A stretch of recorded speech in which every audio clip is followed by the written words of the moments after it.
Hi, everyone. Welcome. And I just want to say thank you so much for attending DemoFest today. We're really excited to get started within our next session. Today, you are joining us for the modern demo of No Nonsense, the demo for skills of the next gen SE with Chad Wilson. My name is Ashley Jensen. I'm the lead of customer enablement and experience over here at Consensus, and I'll be your moderator for today's session. We have DemoFest presented by Consensus. Transform and sell Consensus with your first product experience platform. We want you to be able to automate demos, drive faster decisions, and accelerate growth. You can learn more at goconsensus.com, or you can watch a demo. We would encourage you to participate in today's session. You can find a few ways to engage with us on the right side of your console. The chat function will allow you to connect with us as well as you and other attendees. You can find some helpful resources at the doc tab. And lastly, your speaker will be able to answer any questions at our session today. We are going to actually stop in between different sessions, so we'll be taking it throughout. I'll let you know, but if you go ahead and put that in that Q&A box, we'll be able to answer them accordingly. If you have any technical difficulties, head to the gear at the bottom of your screen, and we have where you can go ahead and get into a help doc that will help you with any issues that are pretty common. Now I'd like to introduce our speaker, Chad Wilson. Chad is the Vice President of Operations at 2Win Global with 15 years plus of experience in the executive leadership. He partners with C-level leaders to build high-performing teams with consistently overachieving revenue goals with a laser focus on customer experience. And with that, I want to turn it over the rest of the time to Chad. Thank you so much. Hey, thank you, Ashley, and thanks for the introduction, and thanks for all of the support that you and your team provide to us here at 2Win and our use of Consensus and driving outsized results with that platform as well. Hey, I am so thrilled that you are with us today to talk about no-nonsense demo skills for the next gen SC, and I use that phrase very inclusively. For if you demo, if you record videos, if you provide content to buyers, this session is for you. And I really am looking to make this as interactive as we possibly can. So if you have questions throughout the time, please feel free to put those in there. As Ashley mentioned, I've got kind of 4 main sessions of the talk, and I'm going to stop as we conclude each one of those to try to address any questions that you may have. So as we get started, what I wanted to do is I actually want to get your thoughts on something. So if you could scan this QR code, it'll take you to a quick polling place. It will ask for your name. Just click skip. You can go right on past that. And I want to get everybody's thoughts on this. Now I'm going to put this back up. So if you missed it, I'll put it back up in just a second. But my question to you is this: when you consider a typical software demo, if you had to pick one, would you say the demo is more like synchronized diving, where you're working with a team, you have to be in time with each other and execute well? Or would you say it's more like running the hurdles, where you have a series of obstacles, maybe even objections that you have to overcome? If you could just pick one, would you pick that this is more like diving or more like running the hurdles? I'll give you just a few minutes to cast your vote. All right, it's active now. Go ahead and cast your vote. All right, I'm seeing them come in. All right, it's pretty evenly split right now, with a little bit of a nod towards hurdles. So if you said hurdles, all right. So Sheila, Leonardo, I see them coming in. Why do you think it's more like hurdles? If you chose hurdles, go ahead and put it in the chat. Let me know why you think it's more like hurdles.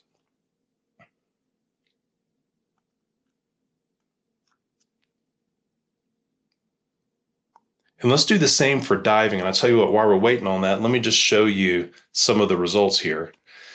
So this is kind of the split. I would say it looks probably 60-40, if I had to guess, towards hurdles versus diving. So that's kind of what we're looking at. All right, so Joanne says there's lots of variables. Totally see that, right? Jonathan, only one person presents at a time. I could get that, absolutely. Let's see, Jasmine wanted to feel like diving, smooth, everything goes according to plan. Man, wouldn't that be nice? Yeah. Hurdles we can't always predict. Totally get that, right? Brad, hey Brad, good to see you. Always looking for different objections or objectives, that sort of thing. Yeah, absolutely. So The thing is, I see it. The reason I put this up there is I see a lot of similarities between hurdles and diving. On hurdles, what I typically hear is, hey, there's unexpected things. Maybe the environment does or doesn't work. Maybe glitches in the internet, maybe a delivery in the middle of the demo. I hear with diving, hey, we're team selling. We need to be in sync.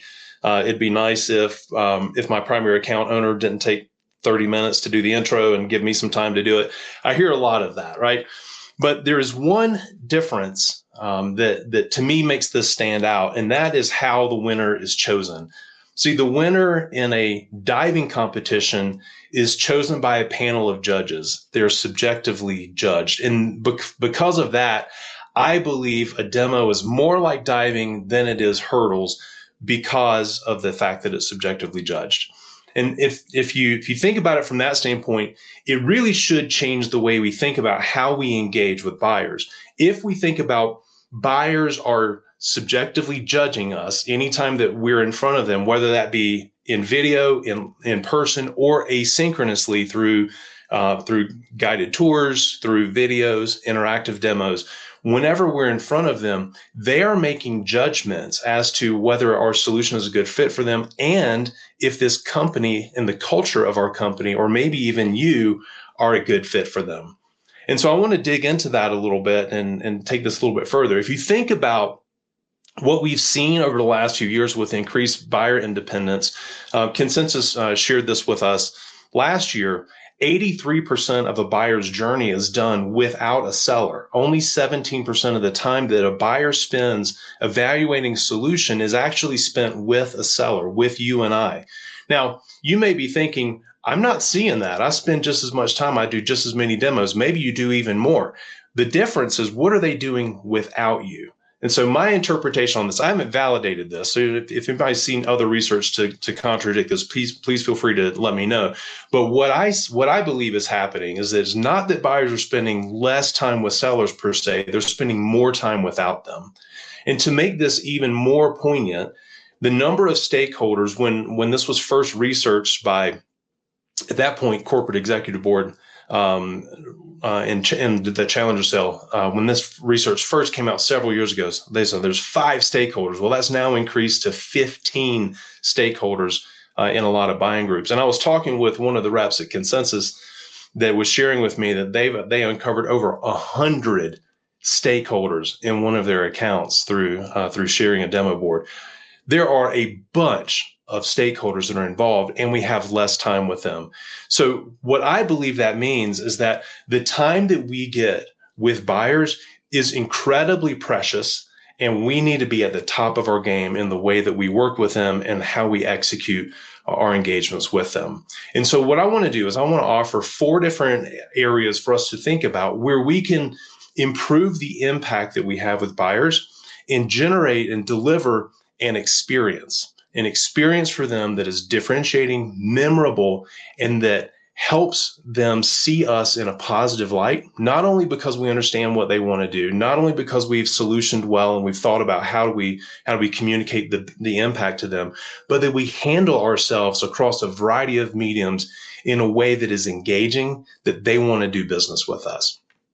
And so what I want to do is I want to talk about these four topics. One, I want to talk about timeless tactics. So timeless tactics comes from one of our workshops called Demo to Win. There's a variety of things that we've been talking about for years and years that are timeless, but they've been updated for the modern demo.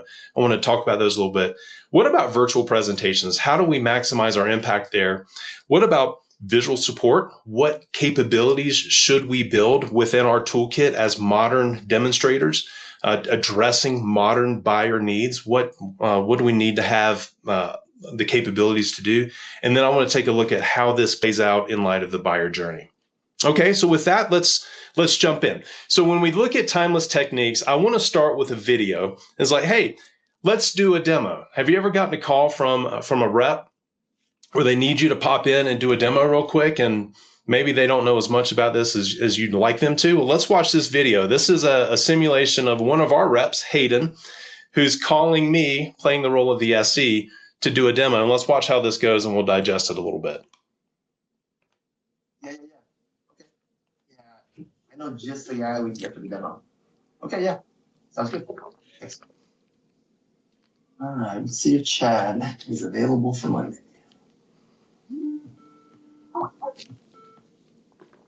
Hey, what's up, man?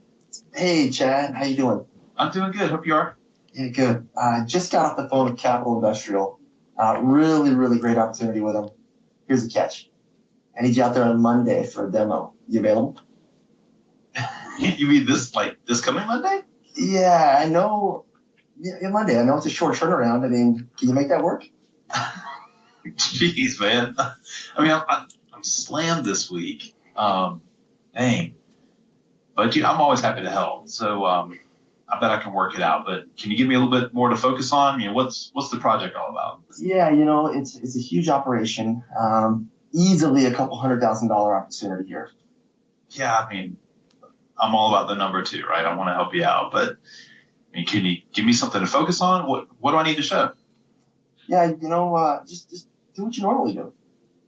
Like you did that demo last week with Turner. Yeah, I think that's perfect. Yeah, but do you remember what happened last week in Turner? I mean, I spent all that time talking about wholesale distribution just to find out they don't even do that.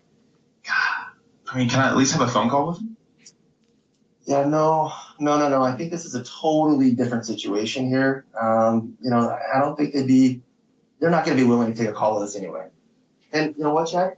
I got a call come in on the other line. I got to run. But if you don't just send me your travel information, I'll make all the arrangements. I'll take care of it. No problem. Are we good? Good for Monday? All right, man. Sounds good. I'll see you there. Here we go again. Hey, just do what you normally do. What you did last time worked great. Yeah, I see the chat blowing up on this one. This one always gets a good reaction from folks, right? It's classic. Now, why does this happen? Like, are there some reps that maybe could know their deals better? For sure. Yeah, for sure.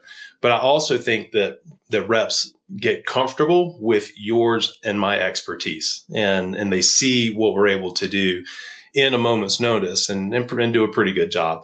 But I think we would all agree that with better preparation and better discovery, we could perform better. And so certainly what we want to do is we want to make sure that we're understanding what buyers are really looking for so we can tailor our demo, right? I've been doing this over 20 years. I'm sure this is not news to you either. But I want to give you a couple of ways to think about how do we get to that point as fast as possible, whether we've got a few weeks between discovery and demo, those were the good old days, or whether we've got a day between discovery and demo, or maybe we're doing it just in time. I want to give you a couple of things to think about. And the first one is to think about, what do we mean by buyer motivations? And so we use this tool called the value pyramid to think about how buyers make decisions. And at the base of this pyramid are operational impacts. So you think about the capabilities of your solution allow end users to perform their jobs differently. And as they perform their jobs differently, it has meaningful impacts to their day-to-day. We call those operational impacts. So as end users use your solution, it changes the way they work. They're more efficient. They have more time. It takes less steps. Maybe they're not getting called in the middle of the night because something went down. For those of you in the DevOps space, thank you very much for helping alleviate some of that for us. But these day-to-day impacts culminate into meaningful and measurable departmental impacts that managers really care about. And so when you think about this, we've got these capabilities that we have, changes the way people work, has meaningful impact to their day-to-day. This culminates over time to make a real difference in the way a department functions. It may change the way they think. It may reduce risk. It may help improve productivity. Well, if you think about this over time, these departmental impacts start to accumulate as well, and they lead to strategic impacts. And when you think about strategic impacts, the primary folks who are motivated by that would be the strategic leaders in a business, the executives in a business. And so when you think about this value pyramid, having a series of impacts that you can communicate up through the organization that are based on the foundation of your capabilities is very persuasive and compelling to buyers that are looking to understand, how you can help them change the way they operate.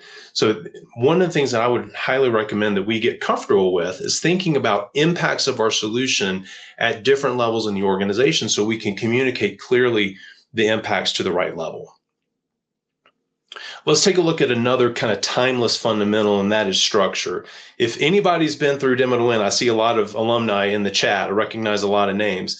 If you've been through Demo to Win, you've been introduced to the structure of how we talk about doing demonstrations. Here's one of the things I just want to draw out, whether it's a reminder or whether this is new to you, is most of the time when we think about demo, we're focused on the topics, right? What do I need to show? And I get that, right? I don't want to show up unprepared. I don't want to be in a demo and have the rep be like, hey, Chad, why don't you show them such and such? And I don't know, and I'm not prepared for that. So most of us think about what am I going to show? And these topics we're going to use with a technique called tell, show, tell. I'll talk about that in just a minute.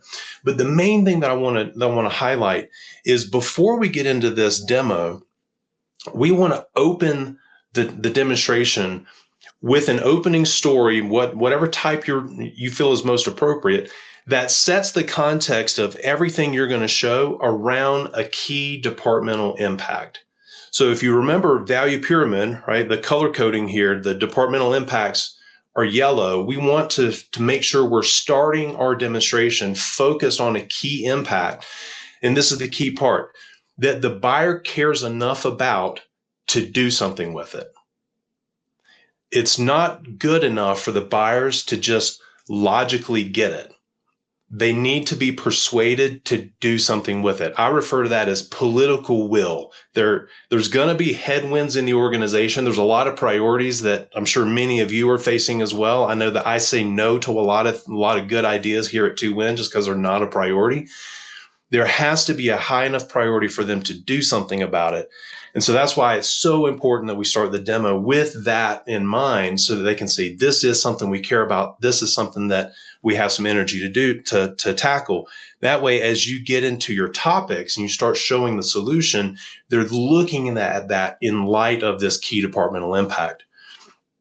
And when we get to the bottom, when we're coming out of the demo, imagine we've been in the operational weeds for a little bit. We want to lift that back to a key departmental impact so that they're seeing that impact as we go to drive our next steps.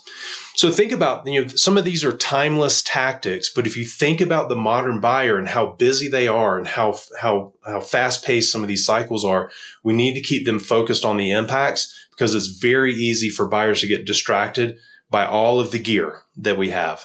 So let's make sure we're keeping them focused on the thing that's going to really persuade them to move forward, which is real meaningful business impact.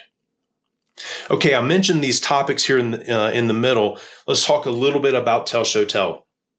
When we get into a demonstration topic and we're going to start to communicate our solution, the temptation is to just get to the demo, right? To jump straight to the show. The challenge here is even if a buyer has done research on their own, they may not fully understand the context for what they're about to see. And one of the things that I found after doing this for so long is that we can lose our beginner's perspective. You are an expert in your field.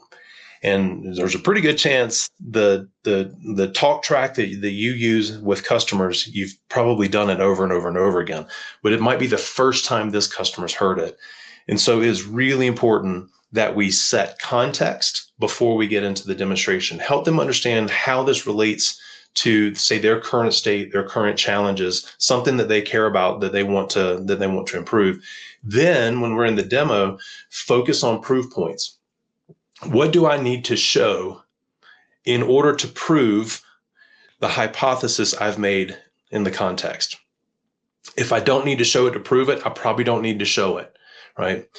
And then when we get to the end, let's make sure we focus on the benefit and the impact.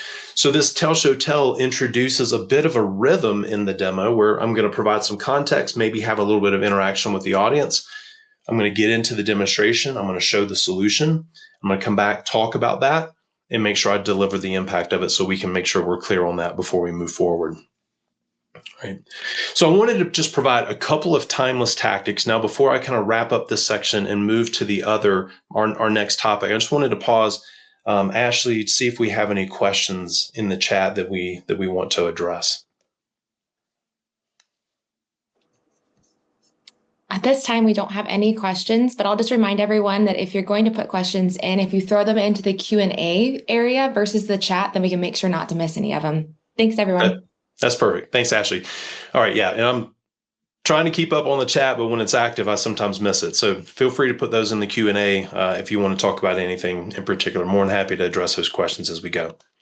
Well, let's keep moving on. So when we're talking about timeless tactics, really the impact here for you is improved demo execution. And when we think about demo, I want to broaden the use of that term. I've been talking about demo lately as any time a buyer experiences your product. And so when you think about these tactics that we're talking about, thinking about buyer motivations, where they sit in the value pyramid, thinking about structure and framing a message around a key departmental impact that the buyer cares enough to do something about it, and then providing our message where we're getting this rhythm of context, proof points, and impact. Whether you're live in person, whether you're doing a virtual presentation like this, whether you're doing a video follow-up, you can use the same tactics across all of these. So the more we practice this, the more we think about this, the more fluency that we're going to build in this that allows us to move faster. Okay, let's talk about virtual presentations. That's really become the norm these days for many of us. And there's a couple of things that I've seen folks maybe take for granted that I want to shine a light on, and let's just talk about this a little bit. And so let's see if you think this has ever happened. Imagine I'm doing a web demonstration. I'm in my office. I've got a couple of prospects that are in the office joining remotely. And let's take a look at this and see if you think this has ever happened before. All right, that brings us to the content screen. And this is where we were talking about the difference between your personal content and your organizational content. So I just got a notification. I just said, no. Oh, yeah. So check this out. Now, the personal content. I don't know about you, but when I'm in a virtual demonstration, if I'm off camera and on mute, there's a pretty good chance you don't have my full attention. And this happens all the time. Now, why does this happen? I believe it happens because the buyer is anonymous. And when the buyer is anonymous, it's very, very difficult to maintain attention. Now, let's say that we're in the room together and I'm doing a live demonstration. Let me know if this has ever happened to you. That brings us to your content screen. This is where you were asking about finding some of the videos that you were interested in. Do you want to pick this from Florida? Now, these are the personal and the organizational videos.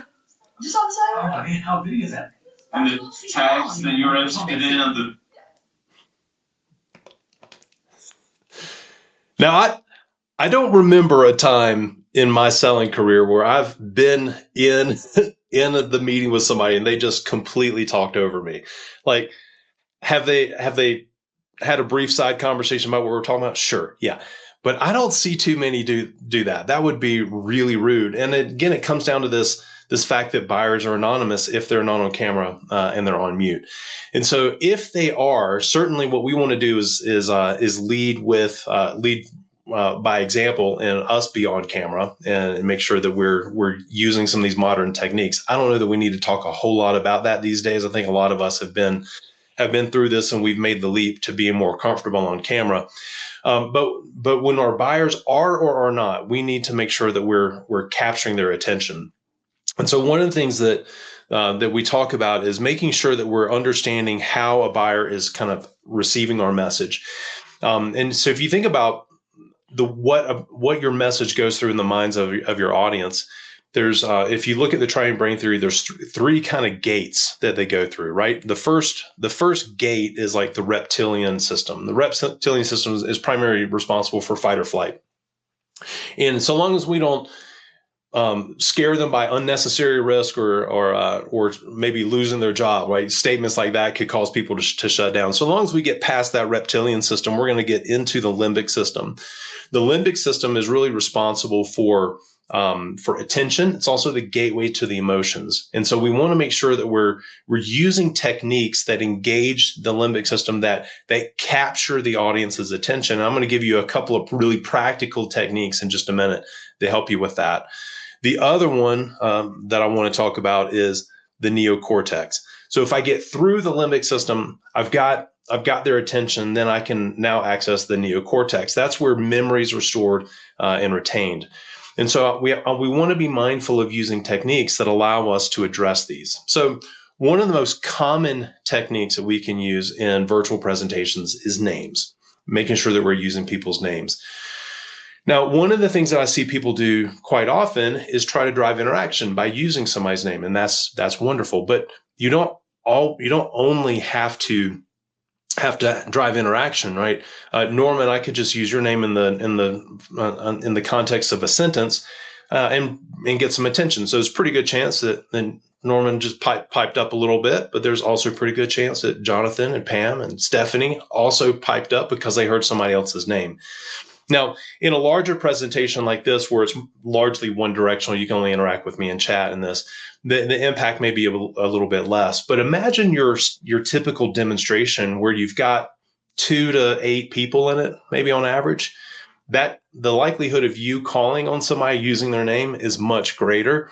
And so just using people's name as you're directing benefit statements or directing opening tell language to give them context not only helps that person pay attention, it helps everybody else in the room pay attention because they're hearing their names. It's also a great way, obviously, to drive interaction and engagement by calling on somebody to get them to offer them to participate. We just want to make sure that we've laid a good foundation and that they're with us before we ask them to participate, lest we risk embarrassing them if they were doing something else. All right, so names, very limbically engaging. Another is screen share. I've got to get on my soapbox right now. Have you ever seen somebody that gets into a demonstration and they share their screen for the entire time? They've got this up here and we're having a conversation, has nothing to do with what's on screen, but they're just going to leave it up there. And maybe it's a slide that they just finished talking about. Maybe it's a software screen you just finished talking about. And they're not curating the experience for the audience. They're just sitting there sharing their screen. It drives me nuts because if you think about like the analog equivalent, if we were in a room together, imagine we're all around a table and there's a TV at the end or a screen at the end. So when you're doing the demo, we're all going to go look at the screen while you're doing your thing. And if you pause to talk, we're all naturally going to turn back to each other, and we're going to have a conversation about that where we can look at each other. And then when we're ready to move on, we're all naturally going to move back this way. Well, in a virtual environment, that doesn't happen. You have to curate that experience for people. And so what I would recommend is when you're done sharing your slides and you're not talking about this anymore, stop sharing your screen, bring up the little Brady Bunch grid so you can see each other. And that way everybody can see like the fullest screen version of what's happening there. So you can have the benefit of nonverbal body language, eye contact, and signaling. Like you can see somebody take a breath. Like, oh, Stephanie, we're going to contribute something. I just thought it looked like you're going to say something, right? Curate that experience for people. The better we get at doing that and thinking about the experience I'm delivering for my audience, the more they're going to be engaged because we're curating this for them. Okay, great. All right, the last one that I would talk about is tailoring. So we talked about the benefit of the value pyramid and thinking about impacts that are specific to each audience. The more that we can be aware of who in our audience cares about the specific areas or how they relate with one another, the better we can tailor our language. And what I would suggest here is that I believe that I'm going to use the next generation of SEs, but I don't necessarily mean those coming up. It's like those of us that have been doing this that are evolving our skill set, like this next generation of SEs, is mindful not only of our solutions, the market, how we customer stories and how we've helped. They're not only mindful of all that, they're mindful also of the decision making inside of an organization. We're thinking about the psychology of how these buyers relate with one another. We're thinking about the politics inside of an organization and how when I'm in my demo, I can speak to those motivations. I can speak to that business change that they're looking for. I believe, now I know many of you are doing this. As I mentioned previously, I see a lot of familiar names. I've talked with many of you. I know many of you are doing this. So maybe this is a reminder. Maybe it's an encouragement to say, hey, think more about that. The more we can think about the buyers, how they relate with each other, where they are in their purchase decision, the better we can serve them when they're with us, because that time is incredibly precious.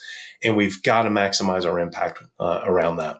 So let's be mindful of tailoring our approach, not only with what we're showing, but why we're showing it, how we're introducing it to people, how we're stimulating conversation within the buyer group to surface things that they need to talk about in order to move it forward, and being really conscious about the buyer psychology in the demo so we can be as persuasive as possibly. All right. So let me pause here again. Ashley, is there anything in the Q&A that we want to talk about before I move forward? Hey, Chad. Yeah, we do. So Great. one question came through is what's kind of your take on the unavoidable, at least in their mind? They kind of get stuck in some of those demos that are last minute demos. What's the opportunity to prepare anything and what's something that is good to have ready and off the shelf? Yeah. I remember this is probably 6 years ago. We wrote a course about the improv demo. Didn't sell very well because enablement doesn't want improv demos. I was like, it happens anyway. You might as well enable for it. But one of the things that we talked about in that course is the disco demo. And so if you think about what buyers are really looking for, like if they schedule time with us, they probably want to see something. Maybe giving a little bit of a preview, if we know anything about what they're looking for, a little bit of a preview, and then turning it into a discovery conversation to understand a little bit more about what are their needs, what are they really looking to accomplish, and then how can we be agile to do that. If you think about the topic that we addressed in the first portion of the presentation with Tell, Show, Tell, we talked about like these little packages, if you will, right? This would be like a demo vignette. The more we get comfortable with these demo vignettes that are pre-planned, the more we can kind of have them in our back pocket, and it makes it a lot easier for us to demo those. When I ran a pre-sales team prior to coming to 2Win, what we talked about is we want 80% of our click track to be pretty much the same in any given module, but 80% of our language to be tailored. And that builds consistency and mass customization. So the better off we can get at asking the right questions to draw out what those motivations are, so we can show that in context with our opening and closing tells, then the more stable we can be with like knowing I'm going to be able to show this, but I'm tailoring it in the opening and closing. So hopefully that helps a little bit. Awesome. Thank you, Chad. Absolutely. Another one that came through is what about the competing priorities on the prospect side? A wider team demo with multiple focus areas. Yeah. That really comes down, I'm going to speak to this a little bit later, but I'll kind of preview it. It really comes down to the intent of this engagement. One of the things that I see sales teams wrestle with is if I don't know exactly where the buyer is in their decision process, then I don't know exactly what I need to do in this demo. And so I would just want to scattershot the whole thing, show them everything, talk about everything. We've got all of these priorities, so we need to cover all of it. So, well, really, we're doing that because we don't know better. And not that we don't know not to do that. It's like we don't know this buyer better. What we really should strive to do is say, work with our champion, work with your AE, your CSM, your primary account holder. Say, what is the intention of this meeting? What decision is going to be made at the end of this? And what do we need to cover in this meeting in order to get that decision accomplished? And when we get to that, like these competing priorities start to say, okay, well, this one floats to the top because it's urgent for this meeting, where this one we can either handle asynchronously through video, or we can handle it in a follow-up meeting. So I think being more intentional about understanding the outcome, the buyer psychology, managing those relationships, and the decision-making is really what helps us understand what to do with that. Without that, I don't know that we have a better way to make a decision. Great point. One more. We have, what should the ideal ratio be between the time spent preparing and the time spent actually delivering the demo or the showcase? Mm. Well, I think that depends on a person's familiarity with the message. If you think about, so I think that's gonna vary quite a bit based on how comfortable you are with a solution. What I would see is folks that are, I'm not going to say it's early career, late career. I say it's maturity within a particular market, product, segment. The more comfortable you are with the message, like the gear really well, gear being the solution, the market, the buyers. If you know them really well, then it doesn't take a lot of time to prep the environment per se. It takes a little bit more time to prep what it is that they want. So that becomes a lot faster, at least in my experience. If you're happen to prep environment and you don't have some of the tools that David talked about earlier this morning in terms of customization and being able to modify data, then it could take a little bit longer. So I would say that kind of depends. And I know that's a bit of a non-answer. I apologize. If you want to follow up, message me on LinkedIn. I'm happy to have a conversation about that.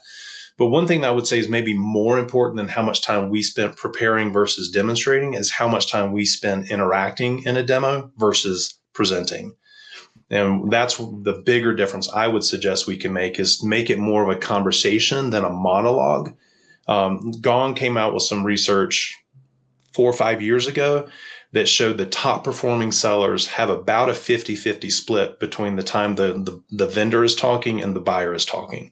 And I see a lot of demos where that is not the case. It is, in all honesty, a long intro and then a demo slide and then just a sprint to the finish to show as much as we possibly can and not a whole lot of interaction. Chad, I was going to wait to throw this one at you, but actually I think it goes very perfectly here. So on impromptu demos, how do you quickly build a limbic opening that doesn't take away from the tell, show, tell? Just really wanting to get into that. Yeah, I think it's perfect for right now. Yeah, great question. So when in Demo to Win and in Storytelling to Win, we go deeper on this. We talk about kind of the 5 types of openings. So illustrative analogies like the classic story. So illustrative analogy, industry insight, customer story, case study, and discovery findings. And so the one way to get really quick at coming up with these is to be proficient with all of the different types of demos. And in Storytelling, when we talk about this concept of a story theme, if you can identify a thematic element in terms of what the buyer is trying to accomplish and why they're having a hard time accomplishing it, then you come up with kind of a statement that, hey, this person is looking to improve customer experience through better automation and visibility.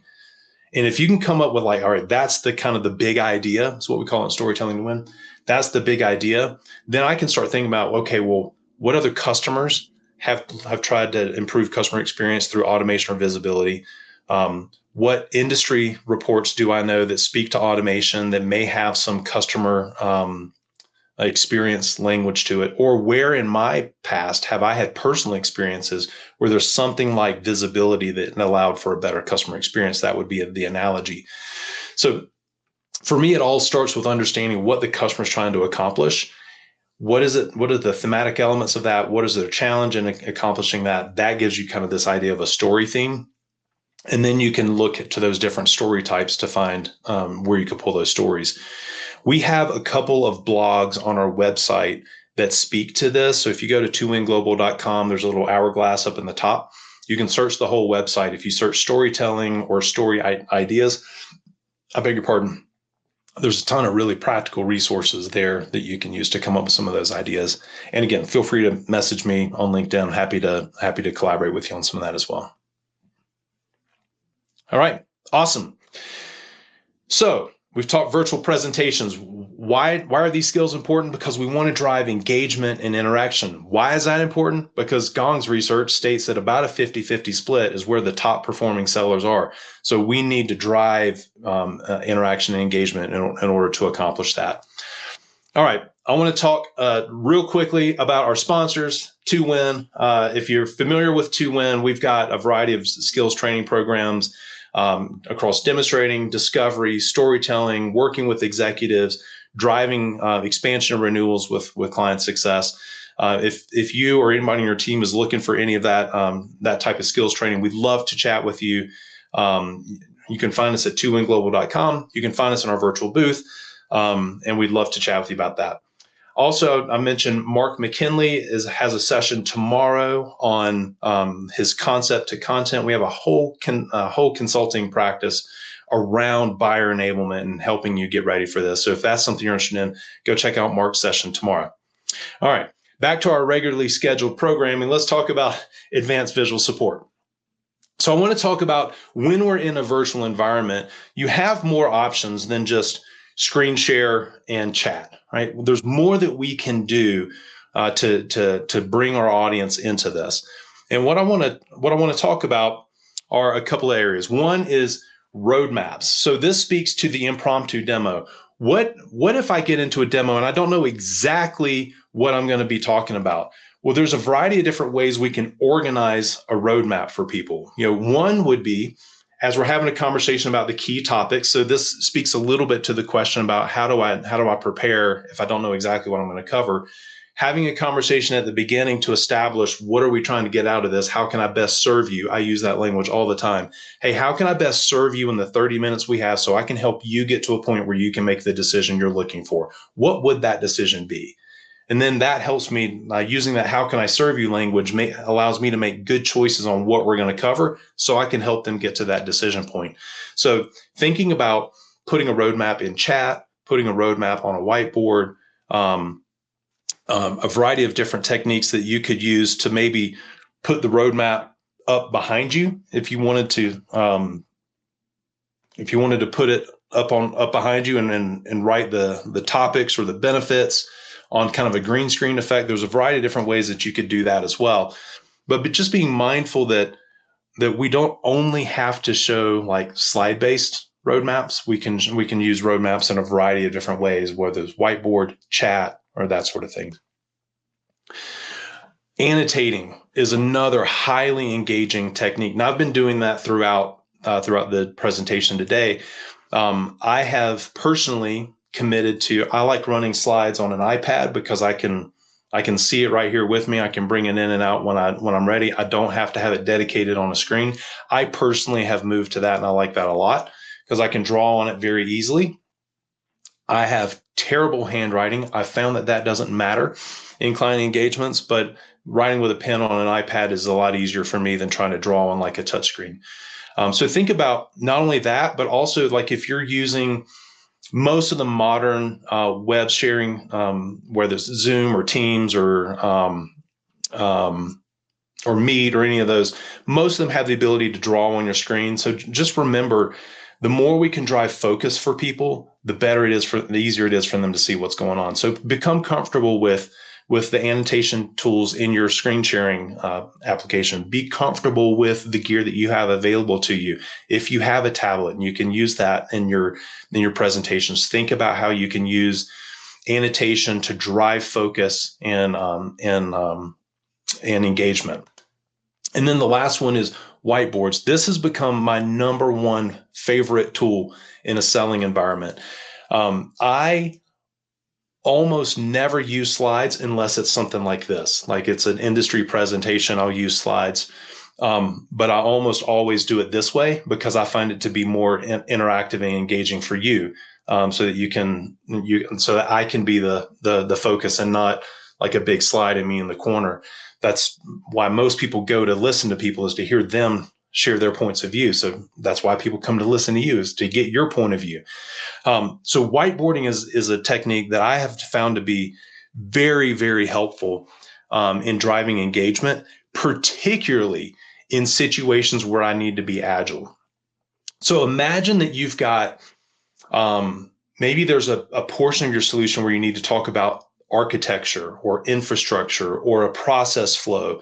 Oftentimes the marketing teams will make beautiful handouts for this sort of thing, and they make poor presentations because there's just way too much on them. What I've started to do and what I'm recommending is get some of those pictures and take all of the text off of them. So I'll give you an example here. So this is simply OneNote on my iPad, and this is our value pyramid. Now, we've got versions of our value pyramid that have a lot of text on them. This one I took all of it off except for so you can on the side. And the reason that I do this is so that when I'm talking with somebody, if I'm in a selling environment and I'm talking with somebody about what we mean by motivation, I can have this conversation and talk about the same talk I did earlier about value pyramid. I can say you've got at the base of the pyramid, you have operational users. Now, operational users are primarily interested on the impact on their job.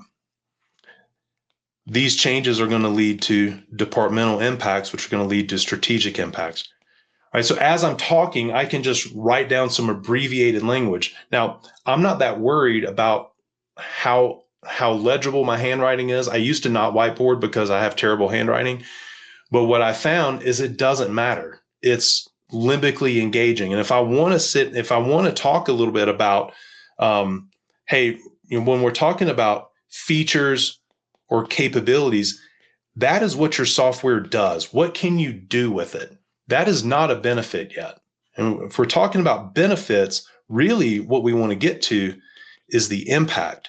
People buy for impact. They don't buy for what it does. They buy for the impact. So this type of capability here, again, just using my iPad in a variety of different ways and thinking about the best way to drive engagement gives you a ton of flexibility. If I need to show software, no problem. I can show software. I can go right back over here. I can drive that. That's no problem. But what I found is being able to interact with the buyer in a way that allows them to see what they need to see to make a decision, which is not always software, gives us the ability as a modern demonstrator to meet a modern buyer where they are. And I believe these skills are going to be what separates the next gen SE from kind of the standard. I believe that those of us who adopt this type of presenting, that think about it this way, that think about buyer decision and psychology and put our skills to use, are really going to be the ones that are driving this industry forward. Okay. I'm going to keep moving just to make sure I don't run late, and we'll take questions at the end as we get into this. So if you think about advanced visual support, why do we want to do this? Because we want to improve agility for situations where we don't know exactly what we need to demonstrate, and we want to drive focus for our audience. So these are some practical skills to do this. All right, last thing I want to do is some awareness about the buyer journey. Think about it this way. If you have ever watched, I'm sure all of us have, if you've ever binge watched something on your favorite streaming channel, I was a little sick last week, so I went to bed early. I watched a whole season of a show, right? 10 episodes over the last week. That season has a story, a storyline that evolves over that entire season, right? And each episode has a particular story point that unfolds, and within that episode are a variety of scenes. So you think about from a story perspective, you've got kind of these micro elements and scenes that tell the story. They're wrapped in an episode that has a point of view, and each episode tells the broader story. I think a buyer's journey is the exact same.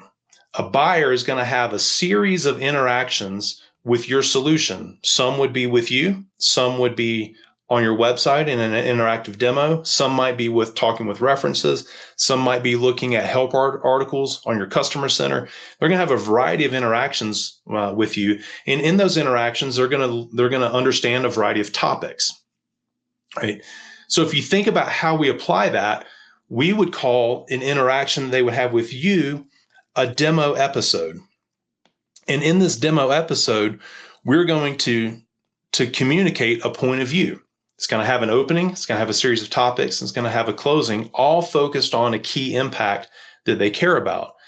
Now, just like writers of television shows want you to binge watch, we as sellers should also want buyers to binge watch. Let's get through this as fast as reasonable, right? We want to make good choices. Do we want to go as fast as possible? I don't know. There's probably times when you want to do that. There's probably times when you want to take a little bit more time. But you think about, what are they trying to accomplish? If I can get you to a decision point right now and then I can meet with you again tomorrow, or I can send you a video today, or whatever it is to help you get to that next decision point, then I can help that buyer accelerate through their buying process by chaining together episodes, demo episodes. Now, these demo episodes, again, could be live virtual. They could be live in person, and they could be asynchronous. All of this plays no matter what the forum is. And so if this is an interaction, let's say maybe a video interaction, that video is still going to have an opening tell. It's still going to have a closing tell. It's still going to have some software. But depending on where this sits in the buyer journey, that software might be, instead of going from screen to screen like a FAQ demo, it may be scene to scene in a vision demo. And so thinking about how we tell the story, what are we trying to help buyers understand so that they can advance in their decision process? Not, sorry if I'm on a soapbox, not so they can understand your solution, not so they can see the new UI, not so they can see the awesome agentic AI you've got built in there, so they can understand how this helps them advance their business and make better decisions so that they can get the things they want. If we can think about storytelling in that way, now we can apply everything we do across live, virtual, and asynchronous demos using the same kit and the same techniques, which means we get more repetitions, we build better fluency, and we get better at this. I think this is a game changer. If we adopt this way of thinking about this, I think it's going to make a big difference for buyers.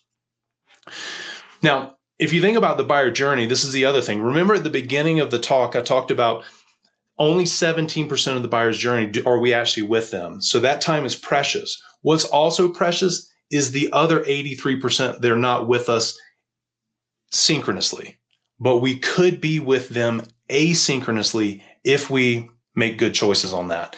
So when we're selling at 2Win, and some of you have probably seen this, right? Some of you probably seen us do this.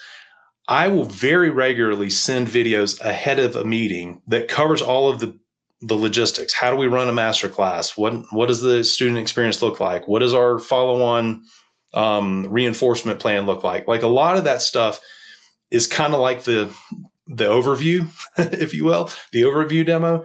We'll send a lot of that stuff ahead of time so that people can kind of get an understanding of what it is that we do pre-demo. That way, when we get to the actual demo and it's personalized, we can talk about their outcomes and the tailoring that we're going to do to make sure that we're addressing their specific needs. And then afterwards, we can send follow-up content for anything that we chose not to take time in that meeting, or maybe there was a really important moment that happened that we want them to share with other people. We can record just-in-time video to get that out. Now, Mark and I, Mark McKinley, that I mentioned previously, he and I have been pushing each other on this, and I absolutely love it. He and I have been pushing each other to build the highest quality video in the shortest amount of time. And I will tell you that these days, I do not edit any videos that I use for customers. I do it all just in time using this format that you're seeing me do this. I do my live presentations this way. I do my videos this way. It's all the same. And what that's done is, for Mark and I, it has dramatically improved our capacity and throughput, because once you get good at this, now I'm not talking about vision demos, like stuff that's on the website that we script, we go to the studio, our creative director edits that. I'm not talking about those. I'm talking about late stage, just in time, FAQ, follow-up stuff. We've got to the point where for those, we produce it just in time. It's concept to completion in whatever the length of that video is, plus about 2 minutes. And it's an absolute game changer for productivity and throughput as we go through this. So how do we do that? I've come up with a methodology I call the 3 C's: context, content, and call to action. Those are the 3 elements of a video. And I think about it as if you're going to send somebody a voice memo. It's like, you don't script that, you just do it. So context, what do I want them to think? Hey, in our demo earlier we were talking about this thing. I'm going to set you in context. This is how I want you to think about it. Content, how do I want you to feel about this, right? You shared this key output. You shared this motivation that you're looking to achieve. You shared this challenge that we're having. And then I'm going to speak to that. And then the call to action, what I want them to do. I want you to share this. Hey, I want you to send this to this stakeholder. I want you to think about this, and you guys think about how you might want to handle this before we get back together again, right? Why do I do this? Because I want to influence the buyer's behavior when I'm not with them, so that when I'm with them the next time, in that precious 17%, we're able to accelerate and move forward on the things that matter to them. So this is a great format for building just-in-time videos. So if you think about where we've been, the buyer journey is really all about maintaining relevance when we're not with them, maintaining focus on their outcomes when buyers can get really distracted on the shiny gear and who has the coolest interface. We want to make sure we're driving them to achieve their outcomes. Look, I believe this is what the modern demo looks like. I believe that as we shape the next generation of SEs and we think differently, we think beyond our ability to show the solution, to understand the markets, to understand personas, and we think about buyer behavior and psychology, and we build our capabilities, I believe we're going to reshape how buyers buy by implementing techniques and technology in a way that is really engaging and persuasive. Why does all this matter? Because you and I are being subjectively judged. If you found this presentation to be highly engaging, to be different, then that would be proof in the pudding. Your buyers will feel the same. A lot of people are not handling conversations this way. You have the ability to do that, and I'm going to give you the free resources to do that. If you want to learn the techniques that I've shared in this presentation, not only will you get the recording from Consensus of this session, but I've got free resources on our website for you that will give you, I'm using OBS to do this. It gives you my entire OBS template, and then there's free training that I go through. You can see the demo board that we've got embedded in the thank you page that takes you through how to set all of this up and how to use it. It's really easy, y'all. I wouldn't be doing it if I didn't think it was easy. So go get these free resources. You can find them on our website, and go get this free training so you can level up your game. All right, Ashley, I will turn it back to you. Well, I have to ask right off the bat, everyone just wants to make sure they understand what are you presenting with that is allowing you to have all the whiteboarding options. Some people think that they might have missed it, they might have caught it. So we'll start there. Yeah, so I'm using OBS. It's a free tool that is used by streamers primarily. And that's actually the resources that I have on our website are my templates for that. So it's all the downloads you need, all of the templates and setup that you need. It's me walking step by step how to get it set up and how to use it. It's all free on our website. Go grab it.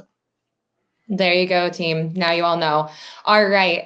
We had a question that said, how do you find balance between discovery, demos, and pricing conversations? What's the quickest way to get the largest impact of or the more impactful information to build the most meaningful demo? Yeah. One of the questions that they ask all the time that gets right to the heart of this is, so somebody's asking for time with a subject matter expert, right? With one of you. Say, hey, I've understood from my primary account owner that you're looking to accomplish this. Ashley, tell me, where's the energy coming from? Why is this a priority? So where's the energy coming from is a question that is like disarming, that gets right to the heart of what's really driving this. And then I can ask follow-on questions to understand a little bit more about what I might need to talk about or show in order to help them get to their destination. Love that. The discovery kind of helps them set the stage for you so that you know exactly where to spend your time. Yeah. We also had a question regarding sending preemptive demos, content overview, etc. Do you ever face challenges in getting the prospect to watch, engage, or just kind of dive into some of that content that before the demo that is live or more interactive one-on-one? Of course. Yeah. Sometimes people don't watch it. You can improve the watch rate by putting a personal intro video that's tailored for them. But what I would focus on is not the people that don't watch it. I would focus on the people that do. And if you don't send a video, nobody watches it. But if you do, some will, and that's helpful. Totally agree. Something we say here at Consensus all the time is a no view rate also is very telling, because if they're not watching, you have to wonder what the reasons behind it, right? Yeah. Everyone wants to know in their last minute, tell us about your guitars. All right. So this is a bourgeois Adirondack spruce with Madagascar rosewood. I love it. I just started learning bluegrass a couple of months ago, so I got that for bluegrass. And this is more. This is a Taylor. This is more for playing in a band. It's a little bit brighter, and then my electrics are over here. I love it. Well, Yeah. Thank you everyone so much for today. Thank you, Chad. This was a great session. This is recorded, so we will get it out to you. And if you have a CSM and you want to chat with them a little bit more on some of what we talked about, please hit them up. The session is going